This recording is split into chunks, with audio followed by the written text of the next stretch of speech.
How to fix the issue of I can't follow a particular account on Instagram. Hello everyone, welcome back to our channel and today we are back again with a new video.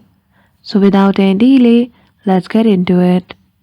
For that, firstly open Instagram and log in with your account details. Now on your Instagram account, if you have already exceeded the number of 7500 following, after that Instagram won't let you follow anyone. Now, the other reason that Instagram is not allowing you to follow some account, it is because you might be following regularly people on Instagram, so you need to take a break, try after a few hours or 24 hours, and then you will be able to follow them. If you are still not able to follow anyone, it might be because you have restricted that account. So click on the three lines at the top right corner. Scroll down until you see the option of restricted.